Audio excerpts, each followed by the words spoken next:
বন্ধুরা, ছুটি শেষ, বাড়ি যাওয়ার পালা। বাড়ি মানে এখন বাড়ি যাব না, এখন যাব দিদির বাড়িতে। তো এখন আছি রাজারহাট, আর এখন যাব হচ্ছে মায়ের বাড়ি। মায়ের বাড়িতে দু চার দিন থাকবো। বাবারও শরীরটা ভালো নেই, তো মায়ের বাড়িতে থেকে তারপরে বাড়ি যাব। তারপরে বড়ও নেই, বর বেরোলে বাইরে আছে, বর আসলে তারপরে যাব।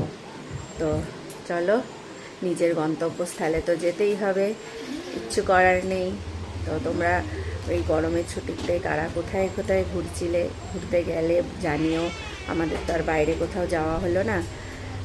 তারপরে মেয়েরও কলেজের অ্যাডমিশনেরও ব্যাপার আছে, তো এই বছর মনে হয় না কোথাও যাওয়া হবে। কিন্তু তাতে কি, তাতে তো কিছু অসুবিধা নেই। মায়ের বাড়ি আছে, দিদির বাড়ি আছে, এই ঘুরে ঘুরে কাটালাম। তারপর মায়ের বাড়ি থেকে দু চার দিন থেকে নিজের বাড়ি চলে যাব। তো টাটা।